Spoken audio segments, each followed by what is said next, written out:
Amém? O primeiro ser vivente é semelhante ao leão, o segundo é semelhante ao novilho, o terceiro tem rosto como de homem, o quarto ser vivente é semelhante à águia quando está voando, e os quatro seres viventes, tendo cada um deles, respectivamente, 6 asas, estão cheios de olhos ao redor e por dentro, não tem descanso, nem de dia nem de noite, proclamando: Santo, Santo, Santo é o Senhor Deus, o Todo-Poderoso, aquele que era, que é e que há de vir. Quando esses seres viventes derem glória, honra e ações de graças ao que se encontra sentado no trono, ao que vive pelos séculos dos séculos, os 24 anciãos prostrar-se-ão diante daquele que se encontra sentado no trono, adorarão o que vive pelos séculos dos séculos e depositarão as suas coroas diante do trono, proclamando: Tu és digno, Senhor e Deus nosso, de receber a glória, a honra e o poder, porque todas as coisas tu criaste, sim, por tua vontade vieram a existir e foram criadas. Amém. Aleluia. Irmãos, bom estarmos aqui, então, para dar prosseguimento, né, a esse estudo, bom, a esse estudo do livro de Apocalipse. Né? Nós paramos no versículo 5, né, fazendo só um resumo. Né, nós estamos vendo esse livro de revelações, onde nós chegamos ao capítulo 4, né? Nós já compartilhamos aqui com os irmãos que esse capítulo 4, né, e o capítulo 5 do livro de Apocalipse, eles cronologicamente, eles precedem os capítulos 1, 2 e 3. Né? Esses capítulos 4 e 5, eles contam para nós, né, as coisas que acontecem no céu, né, que acontece no céu, e eles contam para nós o que aconteceu no momento em que Jesus ressuscitou e ascendeu aos céus. Né? Então, esse capítulo, né, 4 e 5 estão dentro do mesmo ambiente. Né? Nós vemos aqui que quem está no trono no capítulo 4 é Deus Pai, e o Cordeiro vai aparecer em cena, então, no capítulo 5. Né? Dos capítulos 1 ao 3, nós temos a revelação da cabeça do corpo, que é Cristo, no capítulo 1, onde ali é detalhadamente apresentado para nós os 7 aspectos de Cristo, né? Nós já estudamos, né, cada um deles, né? Sua cabeça e cabelo, seus olhos, seus pés, sua voz, sua mão, sua boca e o seu rosto. Né? Então, cada um desses aspectos tem um significado de Cristo, da cabeça do corpo. E nos capítulos 2 e 3, vimos então a revelação do corpo de Cristo nas 7 igrejas. Então, aqui no capítulo 4, nós estamos então nessa cena lá no céu, e nós estamos tendo, irmãos, acesso a saber como é o céu, né? E a questão do propósito de Deus aqui revela para nós, né, a questão da economia de Deus, daquilo que Deus planejou, né, e como é lá no céu, e que isso tem a ver com sua administração.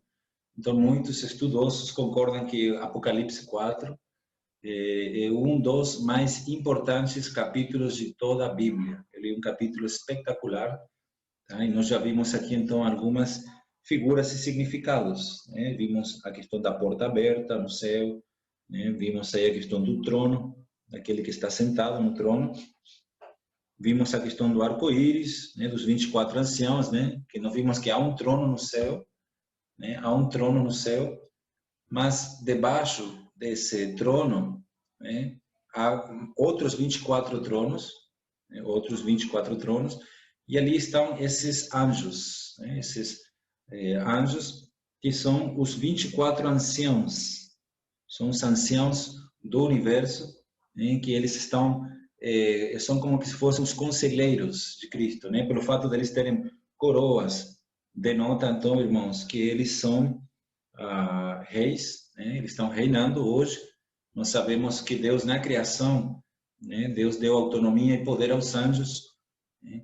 Hebreus 2, 5 a 8 fala que Deus não sujeitou mais o mundo vindouro aos anjos, mas o mundo presente, ele é influenciado pela liderança de um anjo caído, que é Satanás. Né? 1 João 5 fala que o mundo jaz, né? Jaz no maligno, tá vendo? Então, há 24 anciãos, né, que estão ali, né, levando as orações dos santos, que estão são como se fossem os conselheiros, né, de todo o reino ali, que estão próximos de Deus, estão governando. E hoje vamos falar um pouco mais coisas sobre esses 24 anciãos, né? Então aqui chegamos ao capítulo 5, aqui vemos que do trono saem vozes, trovões, né? E diante do trono ardem 7 tochas de fogo, né? Que são os 7 Espíritos de Deus. Relâmpagos, vozes e trovões. Aqui vemos, irmãos, que o que João está vendo aqui é a seriedade e a severidade também do juízo de Deus. É algo aterrador. Do trono, ao mesmo tempo que nós temos um arco-íris, né, algo que transmite tranquilidade, né, que representa a fidelidade de Deus, a aliança de Deus, né, com esse arco, né, que está ali. Ao mesmo tempo, irmãos, desse mesmo trono, né, ao redor do trono há esse arco-íris, mostrando que Deus se lembra, né, da aliança que fez com o homem. Mas ainda assim, diante desse trono, João viu aqui, do trono saem relâmpagos, né? Tá vendo, irmãos? Relâmpagos, né? E trovões e vozes. Relâmpagos, vozes e trovões. Então aqui vemos o juízo de Deus, mostrando que Deus vai julgar esse mundo, é o que vai acontecer, né? Vai acontecer aqui no livro de Apocalipse, Deus vai julgar o mundo. Por isso o trono aqui, nesse capítulo 4, é o trono da justiça de Deus. É um trono judicial. Não é mais aquele trono da graça, embora hoje, irmãos, nós temos livre acesso ao Santo dos Santos, à presença de Deus, ao trono da graça para procurar socorro, oportunidade, né, no momento oportuno. Mas esse trono aqui é um trono da justiça de Deus. Nós podemos ficar tranquilos que todo o mal, né, todo o que está acontecendo de ruim, um dia vai ser julgado pelo juiz, né? Esse trono é um trono da justiça. Todas as vezes que aparece aqui no livro de Apocalipse, relâmpago, vozes e trovões, está ligado aí ao juízo de Deus. Veja no Apocalipse 8, versículo 5, né? Ali fala assim: o anjo tomou o incensário, encheu-o de fogo do altar e o atirou à terra. E houve trovões, vozes, relâmpagos, e agora acrescenta mais um item, que são terremoto. Está vendo? Um grande terremoto. Isso aqui, irmãos, já entrando na parte das 7 trombetas, que nós iremos estudar com muitos detalhes aqui, né? Nessa live, nesse estudo. Então, os 7 anjos que tinham 7 trombetas prepararam-se para a tocar. Então, aqui vem um toque da trombeta, depois que esse anjo, então, lança aqui, né, esse incensário cheio de fogo atirando para a terra. E aí houve o quê? Trovões, vozes e relâmpagos. Tá vendo, irmãos? Aparece novamente essa palavra, denotando aqui um severo juízo de Deus. Nós sabemos que haverá irmãos nossos que passarão pela grande tribulação, né? Aqueles que não cresceram em vida, eles vão passar por todas essas trombetas e esses selos, e também, né, essas 7 taças que nós iremos estudar aqui também. Então, o mesmo Deus, irmãos, o mesmo Deus que... outro versículo, né? Apocalipse 16 também aparece ali essa frase, relâmpagos, tronos e trovões. Apocalipse 16, versículo 18.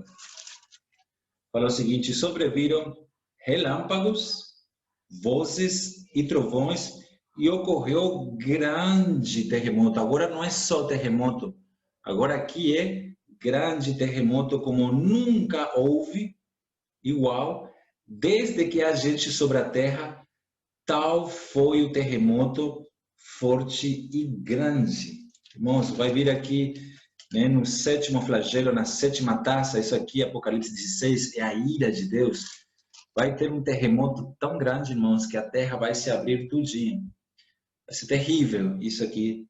Então, não aconselho nós ficarmos na grande tribulação para participar na experiência desses relâmpagos, vozes e trovões que denotam juízo severo, irmãos. Que o Senhor tenha misericórdia, tá? Ele vai julgar o mundo, ele vai julgar o mundo.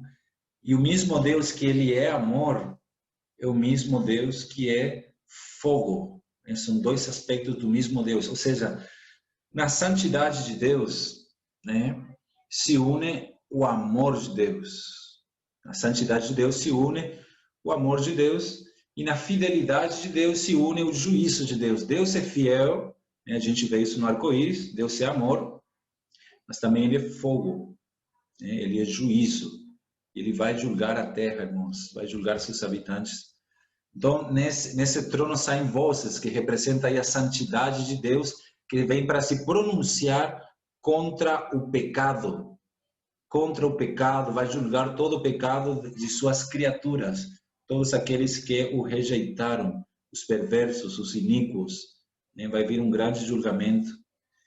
Então, no versículo 5, você fala, né? Do trono saem relâmpagos, vozes e trovões, e diante do trono ardem 7 tochas de fogo, ou 7 lâmpadas de fogo, que são os 7 espíritos de Deus. Nós já falamos um pouco, né, sobre esses 7 espíritos, que representam os 7 espíritos de Deus. Não que Deus são 7 espíritos, mas que representa a intensificação, né, do trabalhar de Deus nos tempos do fim. Com base aqui, essa intensificação é com base no seu trabalho e na influência dele. No capítulo 5, versículo 6, ali fala, né? Então vi no meio do trono e dos 4 seres viventes, entre os anciãos de pé, um cordeiro, como que tendo sido morto. Ele tinha 7 chifres, bem como 7 olhos, que são os 7 espíritos de Deus, enviados por toda a terra. Esses 7 espíritos de Deus, então, eles são enviados por toda a terra, tá? Para poder, 7 representa a perfeição e plenitude do operar do Espírito na terra. Esse é o número 7 na numerologia, a perfeição, plenitude, completação na terra, né? 12 está mais ligado ao céu. Então, como é 7, é ainda ligado à terra, porque no céu o número 7 ele é substituído pelo número 12. Isso a gente vê, né, na Nova Jerusalém. Então, esses 7 espíritos são 7 espíritos de Deus intensificados para trabalhar, né, naqueles que são seus, intensificando a influência dele, para poder combater a influência do mundo também que se intensificou. Então, a revelação dos 7 espíritos, nós encontramos lá no livro de Isaías, capítulo 11. Nós já abordamos esse assunto, eu vou só pincelar aqui por cima. Isaías, capítulo 11, versículo 2. Repousará sobre ele o Espírito do Senhor, o Espírito de sabedoria, segundo. Terceiro, o Espírito de entendimento, Espírito de conselho, Espírito de fortaleza, Espírito de conhecimento e Espírito de temor do Senhor.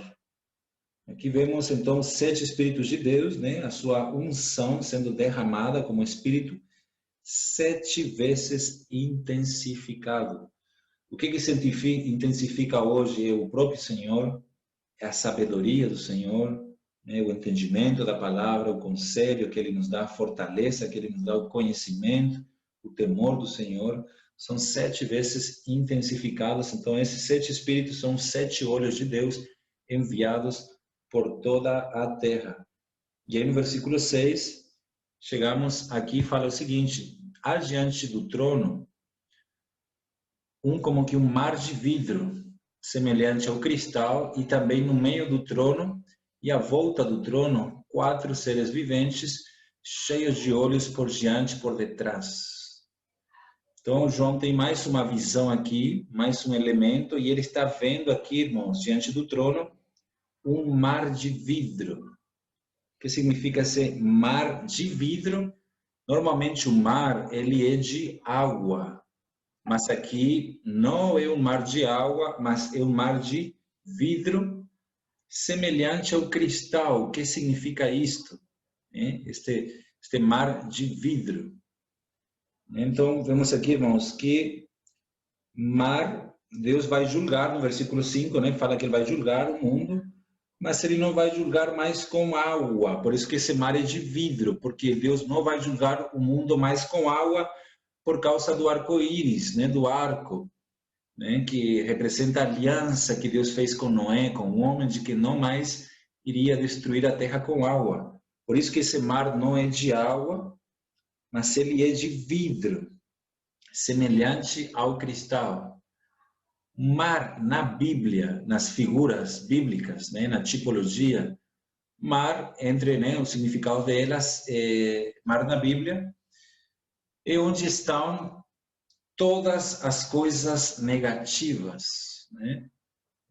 Deus julgou o mundo pré-adâmico, que nós já estudamos aqui, e os demônios, né, eles foram julgados e eles habitam no mar. Por isso que naquela passagem, né, quando em Mateus capítulo 8, Deus ele estava num barco, né, Jesus estava indo de uma ilha para outra ilha, e ali em Mateus 8 fala que Jesus acalma uma tempestade.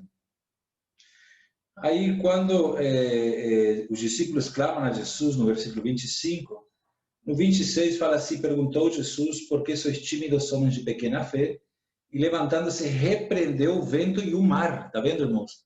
O mar é aqui algo negativo, né? E fez grande bonança.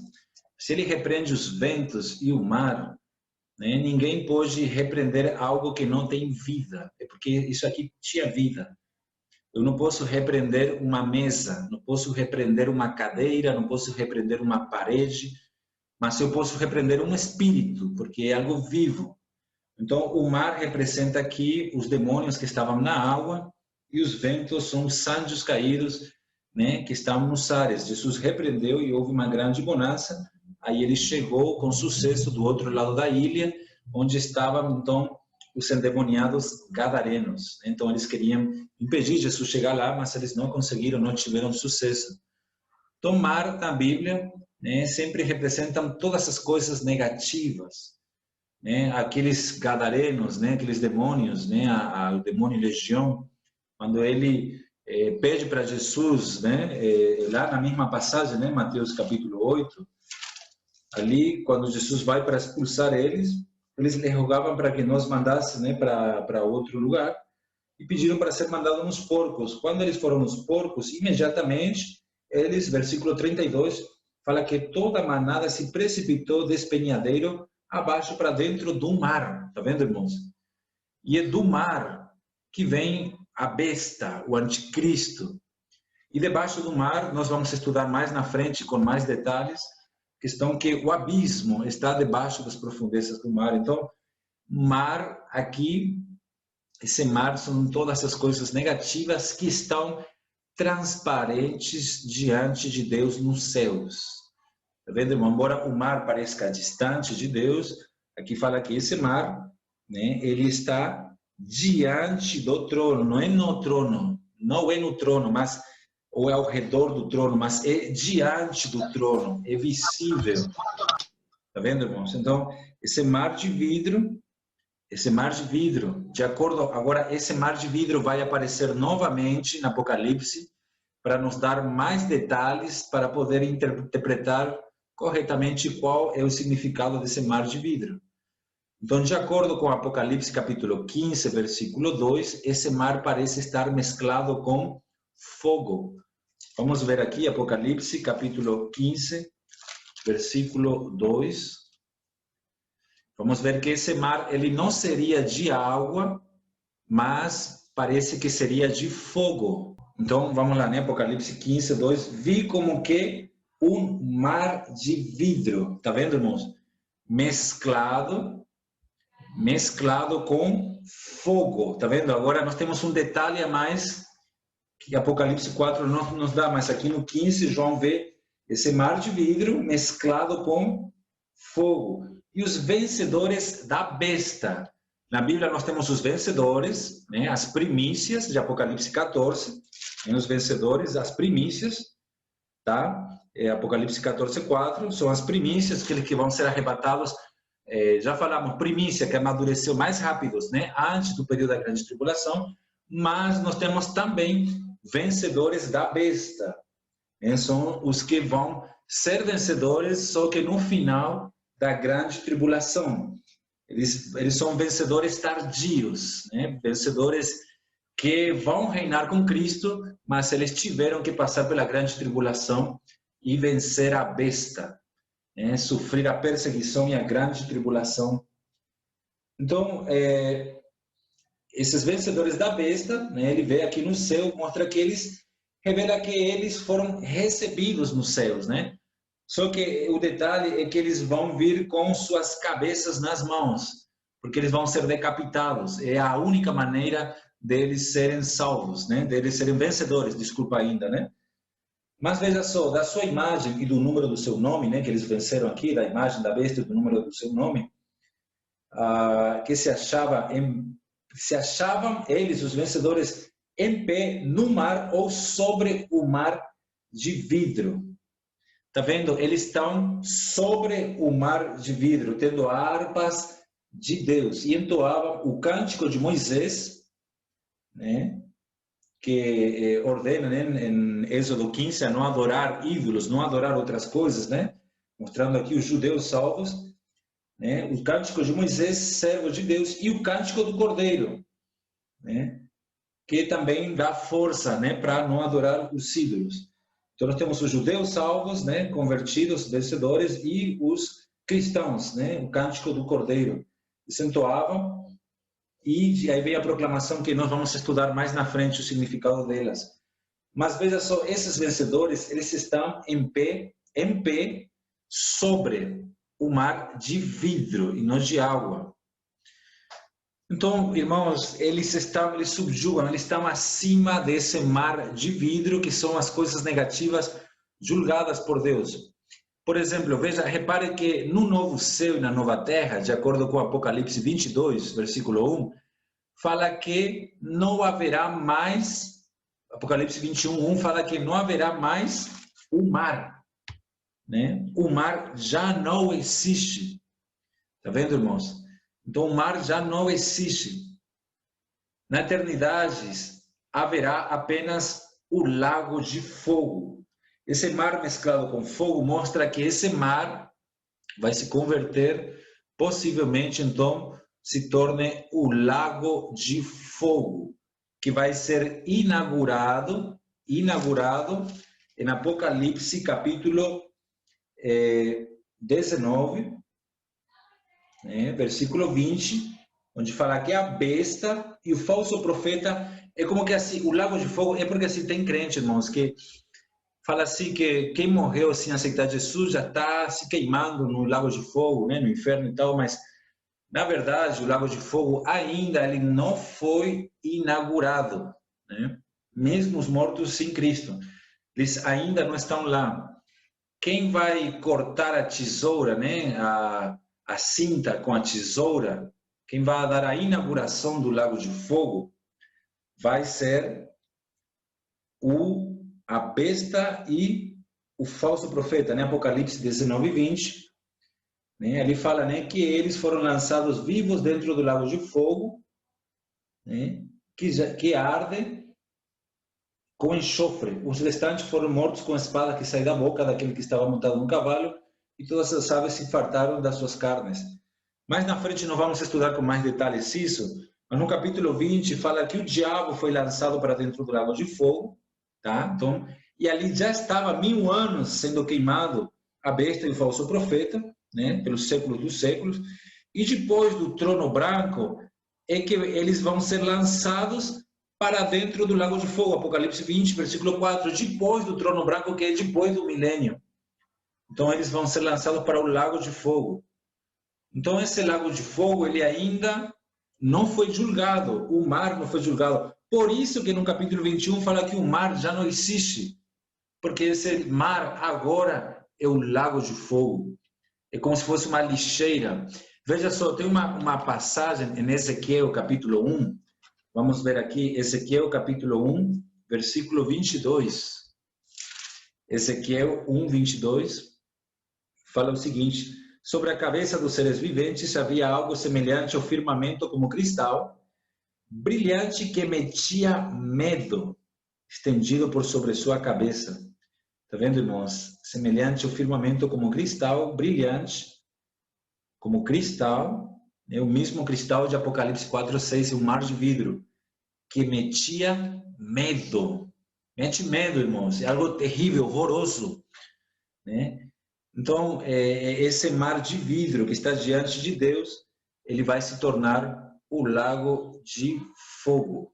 Né? O lago de fogo é tudo aquilo que é negativo vai ser julgado e o mar não vai existir mais na Nova Jerusalém. Né? Interessante, quando a gente estuda as quatro criaturas e percebe que os peixes não estão lá, confirma mais isso ainda. Vamos avançar aqui, quatro seres viventes, em Apocalipse capítulo 4, né, versículo 6, né, prosseguindo aqui. Há diante do trono como que um mar de vidro semelhante ao cristal, e também no meio do trono e à volta do trono, quatro seres viventes cheios de olhos por diante e por detrás. Quatro na numerologia representa o homem, né, a criatura. Esses quatro seres viventes são representantes de todas as coisas criadas sobre a terra. É o número 4, número de criatura, né? E quanto mais cerca de Deus a criatura está, mais olhos nós temos. Aqui fala que eles estavam cheios de olhos, porque estavam próximo do trono. Estar cheios de olhos significa que nós mais vemos. Quem mais vê? Se eu vejo com um olho, eu vejo um pouco, mas se eu vejo com os dois olhos, eu tenho minha visão é maior. E se eu tivesse 3 olhos? E se eu tivesse 4? Né? Falam que, né, irmãos, 4 olhos vêem melhor que 2. Então, irmãos, quanto mais perto nós estamos de Deus, mais vemos quem Deus é e mais vemos quem nós somos, passando a ver e entender melhor as coisas. Então, o número 4, na numerologia, representa a amplitude da criação, assim como 7, né, a amplitude de, né, todas as coisas perfeitas da Terra. 4 representa a amplitude da criação de Deus, em expressões como, por exemplo, né, os 4 cantos da Terra. Né? Jeremias 49:36 fala dos 4 ângulos do céu, né? Jeremias 49:36. Então, 4 é um número que se usa para a amplitude da terra, da criação. Então, esses 4 seres viventes representam todas as coisas criadas e redimidas diante de Deus. E quais coisas são essas?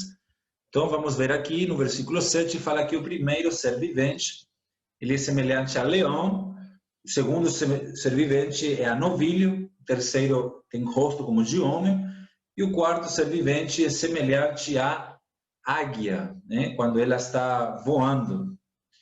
Bom, aqui vemos então 4 rostos. Sim, por um lado representam 4 maneiras, né? Aqui leão, novilho, homem e águia. É claro que são 4 aspectos do Senhor Jesus, né? 4 maneiras de ver ao Senhor Jesus. São 4 rostos. São 4 aspectos de Cristo, 4 facetas de Cristo nos 4 evangelhos. Então, em cada evangelho, Cristo ele é visto de uma maneira diferente. Quem lê Mateus vê Cristo, né, como um rei, né, a majestade, Cristo como rei. Quem lê Marcos, você percebe ali a ênfase em Cristo como um servo. Né? Mas esses aqui são aspectos da personalidade de Cristo, né? Em Lucas, nós vemos Cristo como homem, mostra muito a questão da humanidade de Cristo, é o lado humano dele. E em João, Cristo é visto como um filho de Deus, como uma águia, né? Como algo celestial, filho de Deus. Esses são os 4 aspectos, né? A personalidade diferente. Então, o leão, agora na questão dos animais, o leão representa as feras. Também, lógico, esses 4 aspectos representam também 4 aspectos no serviço de Cristo, como aquele que foi gerado como homem, né, para fazer a vontade de Deus, que era salvar as criaturas, né, o homem caído. Então, o leão representa a majestade de Cristo no seu serviço. Ele era rei, mas ele era servo. E ao mesmo tempo que ele era servo, ele é rei. Então, o leão representa as feras. O novilho representa o gado. O homem representa a humanidade e a águia representa as aves. Está faltando aqui ainda reino animal aqui, né? Espécies animais. Então, irmãos, o leão representa a majestade de Cristo, né? A majestade do serviço de Cristo, né? A nobreza do serviço. O novilho representa a força do serviço. E para todo serviço é necessário força. O homem representa a inteligência no serviço, né? A sabedoria. E a águia representa a velocidade de Cristo no serviço, assim como uma águia. E o foco dela no serviço. Mas aí, irmãos, nós temos 4 categorias de animais, né? Feras, gado, né? 4 categorias das criaturas: feras, gado, humanidade e aves. Mas em Gênesis capítulo 1, versículo 20 ao 28, se a gente conta os números de categorias da criação de Deus, nós vamos encontrar 6 categorias de seres viventes. Então, as feras são seres viventes, o gado é um ser vivente, a humanidade é um ser vivente, as aves são seres viventes. E aqui, em Gênesis 1, 20 ao 28, nós vemos 6 categorias, das quais 2 não são apresentadas aqui em Apocalipse 4, 6. Apenas temos 4. Está faltando 2. Quais são essas 2? Né? Por um lado, nós temos os répteis, né? E os seres que vivem na água. Tá vendo, irmãos? Não é coincidência, isso aqui eles não estarão lá no céu. Os répteis e os seres que hoje vivem na água, eles não vão estar na Nova Jerusalém, eles não vão estar lá no céu. Eles não vão estar nessa novo céu, nova terra. Está vendo, irmãos? Por quê? Porque os répteis, na figura da Bíblia, né, por exemplo, o cabeça dos répteis. Quem é o cabeça dos répteis na Bíblia? É a serpente. É um símbolo muito evidente, muito claro do inimigo de Deus, que tem sido atirado ao lago de fogo. Está vendo, irmãos? Por que eles não estão aqui?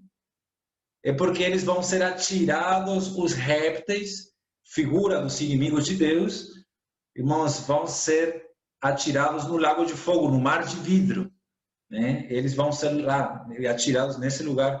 E também, né, os seres que habitam na água, né, que são os demônios, né? E o mar, na Bíblia, representa o mundo, assim como, por exemplo, o barco, nós sabemos que representa a igreja, né? O barco, ele tem uma função de transportar um grupo de pessoas de uma ilha para outra ilha. O barco, ele está só de passagem, né? Então, o barco, na Bíblia, sempre que Jesus vai para um barco, é a igreja, é a vida da igreja. Nós estamos de passagem, saindo de uma terra, indo para uma outra terra, nossa pátria que está nos céus. E assim como o mar não entra no barco, o mundo não pode entrar na igreja. Se o mundo entra na nossa vida, a gente vai afundar na fé. Por isso que nós não podemos deixar que o mar, né, entre. E quando Jesus manda pescar homens, manda pescar pescadores, nós resgatamos esses peixes que estão no mar, mas nós resgatamos ela e colocamos ela onde? No barco, né, para que o Senhor desfrute delas. Está vendo, irmãos? Então, o barco é o resgate. Então, por isso que é nesse momento que os répteis e os seres da água, eles não aparecem como as criaturas redimidas, porque elas vão ser lançadas para o lago de fogo. E aqui, irmãos, os seres que vivem na água estão debaixo do julgamento de Deus, o qual não mais vai existir no novo céu e na nova terra. Deus já julgou o mar. Isso foi até no tempo pré-adâmico. Deus julgou tudo com água. Julgou eles. Né? Mas por meio da redenção de Cristo, todas as coisas foram redimidas. Né? Louvado seja o Senhor. Isso está em Colossenses, capítulo 1, versículo 20. Prosseguindo aqui mais um pouco, versículo 8 fala, e os 4 seres viventes, eu vou ter que encurtar muita coisa, porque eu ainda quero comentar algumas coisas dos anciãos aqui, né? Dos 24 anciãos e da transferência do reino, né? Para a igreja. Então vamos andar mais rápido. Apocalipse 4:8 fala assim: os 4 seres viventes, tendo cada um deles, respectivamente, 6 asas, estão cheios de olhos também, né? Esses 4 viventes. E ao redor do trono não tem descanso, nem de dia nem de noite, proclamando: Santo, Santo, Santo é o Senhor Deus, o Todo-Poderoso, aquele que era, que é e que há de vir. Agora a gente vê esses 4 seres viventes já num outro aspecto. Se fala que tem 6 asas, então, de acordo com Isaías, capítulo 6, versículo 2, então eles são o quê? Serafines. Está vendo, irmãos? São serafines. Mas eles têm um rosto, cada um deles tem um rosto. Aqui fala que estão cheios de olhos, de acordo com Ezequiel, capítulo 1, versículo 18, e Ezequiel, capítulo 10, versículo 12. Então, eles seriam querubins. Eles têm asas de serafins, mas rosto de querubins. Você anote os versículos, aí você compara depois, tá? Eu não vou ter tempo de ler todos os versículos. Mas os querubins são sempre os que levam, né? Em Ezequiel fala que eles levam o trono de Deus. Né? O trono de Deus que é movimentado. Deus não fica parado. Então, a arca do Senhor, veja só, a arca do Senhor, ela tinha 4 varais, né? Por quê? Porque essas varas representavam o movimento de Deus, né? Essas varas eram para trasladar a arca. Veja, vamos ler Êxodo 25, 14. Êxodo, capítulo 25, versículo 14. Meterás os varais nas argolas aos lados da arca para se levar por meio deles a arca. Versículo 17 ao 22, nós temos aqui querubins, né, por cima do propiciatório. Então, irmãos, quando até o versículo 22, né, eu não vou poder esmiuçar, né, essa porção também por causa do tempo, mas aqui nós vemos, né, que esses querubins faziam parte quando a arca era trasladada, porque os querubins, nesse aqui 1, ele mostra, né, que eles, toda vez que o trono de Deus estava em movimento, os querubins também estavam, essa era a função deles, né, eles transportar a arca, o trono, né, então a arca estava com querubins. Então esses querubins, eles estavam aqui proclamando a santidade de Deus, né? E eles, interessante que eles estão no céu, mas eles falam da terra. Esse ser vivente, Isaías capítulo 6, versículo 3, vamos ver aqui, Isaías capítulo 6, versículo 3, fala o seguinte: e clamavam uns para os outros, né, esses serafins: Santo, Santo, Santo é o Senhor dos exércitos. Nós, na vida da igreja, né, aqui os irmãos, vocês sabem que nós temos uma prática, né, da gente ficar proclamando sinos, né? A gente fica proclamando uns para os outros, né? Só que essa prática, esse hábito, na verdade, né, é uma prática celestial, é algo de adoração a Deus. Ficar a gente proclamando a letra dos sinos, ou proclamar uns para os outros versículos da Bíblia, né, que a gente fica proclamando, isso é algo celestial, irmão, algo que os serafins fazem, ficar proclamando uns para os outros: Santo, Santo, Santo. Não é que eles falavam para o Senhor, eles proclamavam entre eles: Santo, Santo, Santo é o Senhor. Isso é muito forte, né? Toda a terra está cheia da sua glória. Vocês veem que, embora eles estão no céu, mas eles falam da terra. E essa criação aqui de Apocalipse 4, irmãos, eles estão no céu, mas eles falam da terra, falam da gente. Eles proclamam a santidade de Deus uns para os outros. E aqui no versículo 8, né, ainda, né, aqui fala proclamando constantemente, como se não houvesse nenhum problema: Santo, Santo, Santo é o Senhor Deus, o Todo-Poderoso, aquele que é, que era, que é e que há de vir. Então dá a entender que ainda Jesus ainda não veio, né? Não introduziu seu reino na terra. Isso aqui aponta para a segunda vinda de Cristo. E entrando nessa parte final aqui, nós vemos agora Deus sendo adorado pela criação. Versículo 9, presta atenção aqui, tem muitas coisas interessantes. Quando esses seres viventes derem glória no futuro e ações de graças ao que se encontra sentado no trono, ao que vive pelos séculos dos séculos. Aqui vemos então Deus sendo adorado por toda a criação redimida.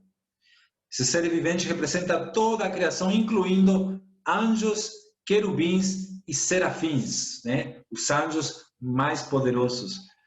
Mas aqui, irmãos, nós temos desses seres criados, nós temos aqui na terra, quando o homem caiu, toda a terra caiu, e em Colossenses 1:20 fala que Cristo vem para redimir todas as coisas. Então Deus aqui, ele é adorado pela criação, e há ações de graças por esses 4 seres viventes que representam todas as coisas que foram redimidas. Os homens, os animais, a natureza, né? Quando toda a criação for redimida, então os 24 anciãos vão se render ao domínio da igreja. Mas quando que isso vai acontecer? Romanos capítulo 8, né? Vamos para Romanos capítulo 8. Romanos capítulo 8,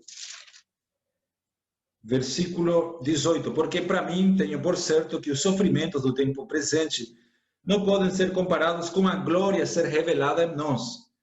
A ardente expectativa da criação, que são os 4 seres viventes, aguarda a revelação dos filhos de Deus, pois a criação está sujeita à vaidade, a vazio, não voluntariamente, mas por causa daquele que a sujeitou, né, na queda do homem, na esperança de que a própria criação será redimida do cativeiro da corrupção para a liberdade da glória dos filhos de Deus. A criação torce por nós, intercede por nós, né?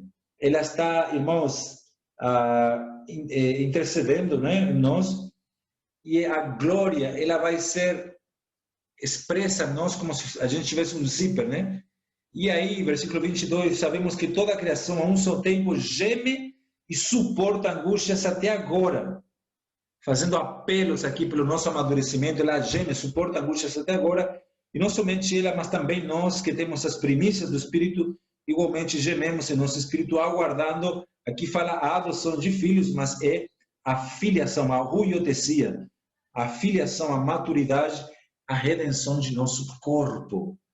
Não é a redenção do Espírito, não é a redenção da alma, é a redenção do corpo, que será na vinda de Cristo. E ali toda a criação será redimida, e então esses 4 seres viventes, que representam a amplitude da criação de Deus redimida, vai dar glória a Deus, né? Aqui a palavra glória aparece várias vezes em Romanos 8, honra ao Senhor e ações de graças ao que se encontra no trono, que vive pelos séculos dos séculos.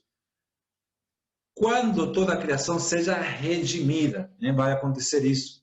E aí, voltando no Apocalipse 4, nós vemos 24 anciãos se prostrando. Apocalipse capítulo 8, versículo 10. Se prostram diante daquele que se encontra diante do trono, adorarão, futuro, o que vive pelos séculos dos séculos, e depositarão, irmãos, as suas coroas diante do trono. Isso aqui é espetacular, né? Pouquíssimos cristãos têm essa luz, né? O Senhor tem nos dado, né, através de gigantes espirituais que nos precederam, né, em especial aqui irmão Watchman, né, o irmão Witness Lee. Né? Irmãos, isso aqui é algo espetacular. Veja só, 24 anciãos, 3 palavras, 3 verbos: prostrar-se-ão, adorarão e depositarão suas coroas. Interessante, o cântico que eles dão também é espetacular, né? Não tem nada a ver com a redenção, apenas com a criação. Aqui, irmãos, nós vemos esses 24 anciãos prostrar-se-ão diante daquele que se encontra no trono. Eles não dão graças a Deus, eles não têm experiência, né? Nós já falamos que eles não é a igreja, né? Esses 24 anciãos, eles não têm experiência com a redenção, né? Mas com a criação. Eles são uma criação, irmãos, que está governando com Deus o universo. Eles são puros. Mas quando fala aqui que eles depositam sua coroa diante do trono, né? Eles estão depositando sua coroa diante do trono. É porque agora eles não mais vão reinar, né? O mundo vindouro. É assim, irmãos, quem tem a coroa na cabeça é aquele que está reinando. Mas quando você deposita a coroa agora diante do trono, agora você vai reinar, né? Veja, vamos ler alguns versículos para os irmãos ver melhor. Hebreus 2, versículo 5. Hebreus 2, 5. Que fala o seguinte: pois não foi a anjos que sujeitou o mundo que há de vir, sobre o qual estamos falando. Eles, né, têm conhecimento disso. Alguém antes, em certo lugar, deu pleno testemunho, dizendo que o homem que dele te lembres, o filho do homem que o visites, fizeste por um pouco menor que os anjos, de glória e honra o coroaste. Glória e honra aparece lá no Apocalipse 4:9 também. E o constituíste sobre as obras das tuas mãos, todas as coisas sujeitaste debaixo dos seus pés. A igreja.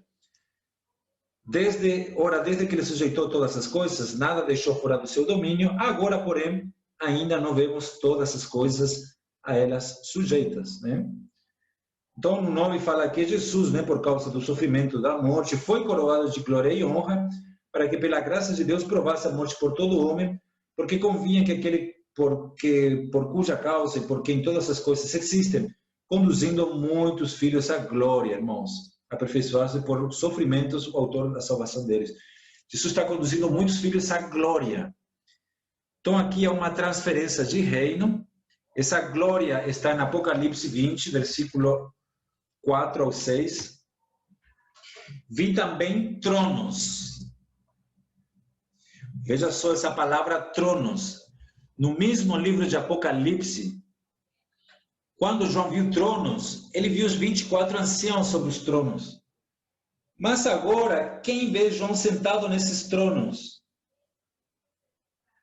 Sentaram-se. Está vendo, irmãos, a riqueza dessa palavra? Vi também tronos e sentaram-se. Não fala já estavam sentados, mas sentaram-se. Aqueles aos quais foi dada a autoridade de julgar. Foi dada. Agora, eles vão receber uma autoridade de se assentar nesses tronos. Vi ainda as almas dos decapitados, né? Igual eu falei, vai ter irmãos da igreja que vão entrar no reino, mas com a cabeça na mão. Os decapitados por causa do testemunho de Jesus, bem como por causa da palavra de Deus, tantos quanto não adoraram a besta, nem tampouco a sua imagem, não receberam a marca na fronte e na mão, e viveram e reinaram com Cristo durante 1000 anos. O restante dos mortos não reviveram até que se completasse os 1000 anos. Esta é a primeira ressurreição. Bem-aventurado e santo aquele que tem parte na primeira ressurreição. Sobre estes, a segunda morte não tem autoridade, pelo contrário, serão sacerdotes de Deus e de Cristo e reinarão com eles 1000 anos. E nós, na semana passada, estudamos que esses 24 anciãos têm hoje o sacerdócio, né? Eles levam orações diante de Deus, eles têm a realeza.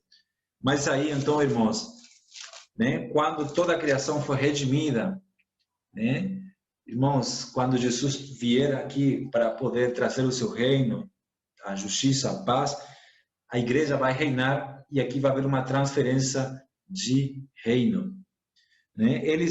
Esses anciãos aqui adorarão. Aqui fala que eles vão adorarão o que vive pelos séculos dos séculos. Eles vão entregar seu reino, né? E eles vão adorar sem nenhum sentimento de ciúme. Porque isso é algo mais do ser humano caído, do pecado, né? O ciúme, inveja, essas coisas. Eles não têm isso, irmãos, né? Eles sabem que eles vão reinar aí, né? No trono aí com Cristo. Mas aí depois eles não têm esse negócio, né? Eles vão ceder e eles sabem aí que a igreja então vai entrar para sentar-se nesses tronos para reinar com Cristo, irmãos. E aí eles proclamam, né? tu és digno, Senhor, de receber glória, honra e poder.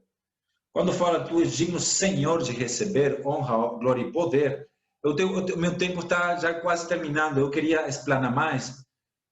Mas, irmãos, quando eles se dirigem ao Senhor, não esqueçamos que a igreja, ela está em união com Cristo, né? E ela é um com o Senhor. Então, quando tudo que se aplica a Cristo, se aplica à igreja, menos à deidade.